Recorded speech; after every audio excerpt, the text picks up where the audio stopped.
Hello दोस्तों, math magician online class में आपका स्वागत है। मैं श्याम कुमार और आज मेरे पास एक सवाल है और ये जो आप सवाल देख रहे हैं ये अभी जो सेंटअप एग्जाम चल रहा है उसमें यह क्वेश्चन पूछा था।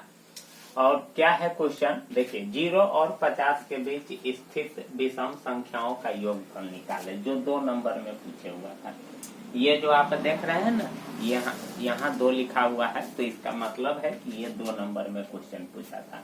और दोस्तों इस बार का जो क्वेश्चन है आपको यानी क्वेश्चन की संख्या है वह ज्यादा है और उसमें से मात्र आधा प्रश्नों का जवाब आपसे पूछता है। जैसे सब्जेक्टिव अगर 8 गो प्रश्न का जवाब पूछ रहा है तो 16 गो क्वेश्चन दिया हुआ है। ऑब्जेक्टिव का जवाब पूछ रहा है तो 50 गो के, तो 100 ऑब्जेक्टिव दिया हुआ है। तो इस प्रकार से प्रश्नों की संख्या ज्यादा है, आपको हल कम करना है। तो इस प्रकार से आपको बहुत आसान पड़ता है, क्योंकि आपको जो हल्का हल्का लगता है उसमें से आप सॉल्व कर सकते हैं। तो दोस्तों उसी के क्रम में उसी में का एक सवाल मैं लेकर के आया हूँ कि 0 और 50 के बीच स्थित विषम संख्याओं का योगफल ज्ञात कीजिए। तो देखिए इसका योगफल कैसे ज्ञात करते हैं। सबसे पहले दोस्तों आपको यह मालूम होना चाहिए कि सम संख्या क्या होता है और विषम संख्या क्या होता है। तो दोस्तों आप जानते हैं सम संख्या जो 2 से पूर्णतः विभाजित हो जाता है और विषम संख्या जो 2 से पूर्णतः विभाजित नहीं होता है। जैसे सम और विषम का मैं कुछ उदाहरण दे रहा हूँ। देखिए सम संख्या और उसके बाद विषम संख्या, ठीक है ना दोस्तों।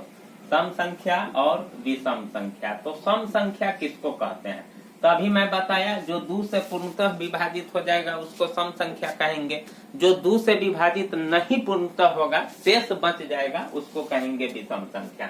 सम संख्या का मतलब जैसे उदाहरण देते हैं 2, 4, 6, 8, 10, 12, 14, 16 और आगे होगा, बहुत आगे होगा, अनगिनत है।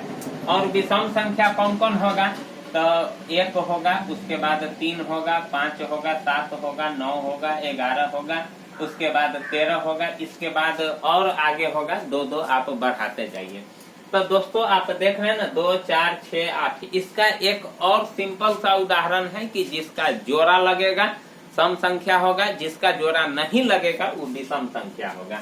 तो आप देख सकते हैं विषम संख्या। तो यहाँ पूछ रहा है 0 और 50 के बीच स्थित विषम संख्याओं का योगफल।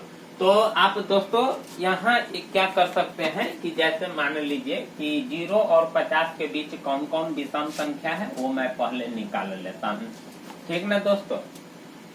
तो देखिए 0 और 50 के बीच, 0 और 50 के बीच विषम संख्या, 0 और 50 के बीच विषम संख्या कौन कौन होगा? तो देखिए तो 0 और 50 के बीच विषम संख्या कौन होगा? 1 होगा, 3 होगा, 5 होगा, ऐसा ने करते करते कहाँ तक होगा? 50 तो सम संख्या है, क्योंकि 50 का जोड़ा लग जाएगा, तो ज्यादा से ज्यादा 49 हो सकता है। यहाँ तक आपका विषम संख्या है। तो दोस्तों सबसे पहले योग इसका निकालना है, यानी यस्यन निकालना है। तो यस्यन निकालने का बहुत सारा फार्मूला है दोस्तों।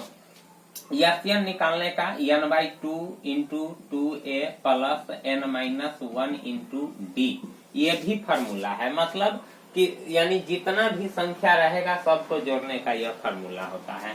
उसके बाद और Sn बराबर होता है n/2 into a plus l। ये जो आप देख रहे हैं ये भी Sn निकालने का फार्मूला है, n/2 into a plus l। तो सबसे पहले दोस्तों देखिए, यानी n का मतलब होता है कि कितना पद है और a का मतलब होता है प्रथम पद और l का मतलब होता है अंतिम पद। तो दोस्तों आप सिर्फ ये फार्मूला याद कर लेते हैं n/2 into 2a plus n-1 into d। तो कभी भी अगर कितनों संख्या का योगफल पूछेगा आपसे तो आप जवाब इस फार्मूला से दे सकते हैं। लेकिन इस फार्मूला को अगर आप रखते हैं तो अगर कोई एपी दिया हुआ रहेगा और उसमें अंतिम पद यानी यल दिया रहेगा तभी आप ये फार्मूला का यूज कर सकते हैं, अन्यथा आप इस फार्मूला का यूज नहीं कर सकते हैं। तो दोस्तों इस फार्मूला को याद रखिए, n/2 into 2a plus n-1 into 2। यानी n इंटू डी। n का मतलब होता है कितना पद है, a का मतलब होता है प्रथम पद, और d का मतलब होता है सार्व अंतर। तो दोस्तों आप सार्व अंतर आसानी से निकाल सकते हैं, ठीक ना दोस्तों। तो देखिए सबसे पहले मैं ये मालूम कर लेता हूं कि इसमें कितना पद है।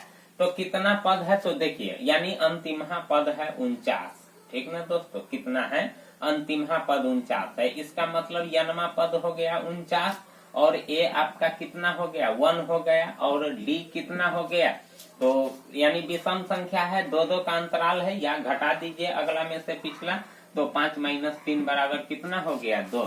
यानी टीएन यनमा पद, ये कैमा पद है सो मालूम नहीं है, लेकिन इतना मालूम है कि यनमा पद 49 है। ए एक मालूम हो गया क्योंकि प्रथम पद, और डी सार्वंतर मतलब 2-2 का अंतराल है। तो इस प्रकार से दोस्तों मैं सब निकाल लिया। उसके बाद टीएन बराबर होता है a plus n-1 into D. Formula आप याद किए हुईगा कि यनमा पद कैसे निकालते हैं। तो टीएन बराबर होता है a plus n-1 into D. तो टीएन आपका है 49 बराबर, a है आपका 1 प्लस, और n आपको नहीं है मालूम, और d आपका कितना है 2। अब दोस्तों एक तरह से ये समीकरण बन गया। अगर दोस्तों आपको समीकरण नहीं आता है तो प्लीज कमेंट कीजिएगा, मैं जरूर आपके लिए एक समीकरण का क्लास बनाऊंगा, लेकिन कमेंट कीजिएगा तब, ठीक ना दोस्तों। तो देखिए सबसे पहले क्या करता हूँ कि यहाँ गुना करते हैं, क्योंकि कोष्ठ है और कोष्ठ से पहले गुना है।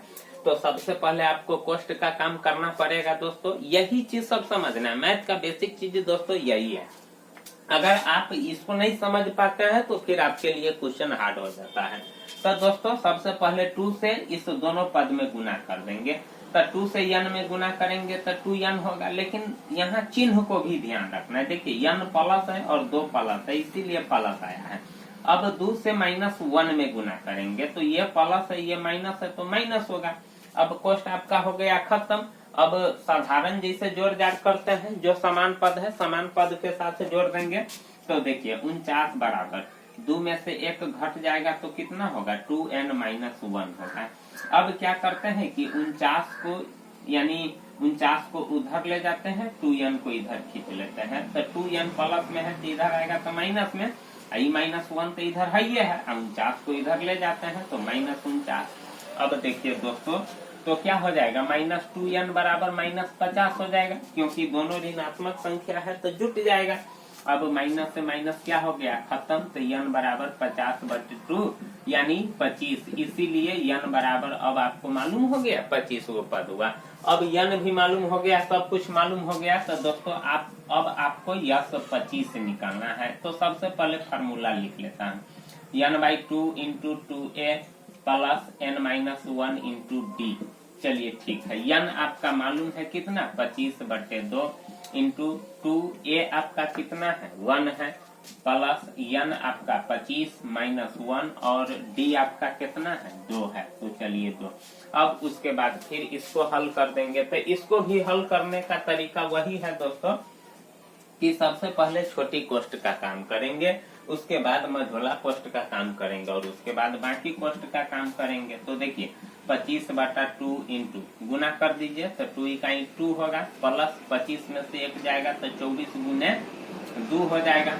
अब 25/2 इंटू 24 गुना हो जाएगा 48, ठीक है ना। अब देखिए दोस्तों यहाँ बनाता हूँ तो क्या हो जाएगा 25/2 48 2 कितना हो जाएगा 50। 25 मरतबे कट जाएगा तो गुना कर दीजिए, 25 से 25 से ही कितना होगा 625 होगा। तो इस प्रकार से दोस्तों वह आपका जो 625 है यह फाइनल आंसर है। तो दोस्तों 0 और 50 के बीच का जो विषम संख्या है उसका योगफल 625 होगा। इस प्रकार से आंसर दोस्तों निकालते हैं।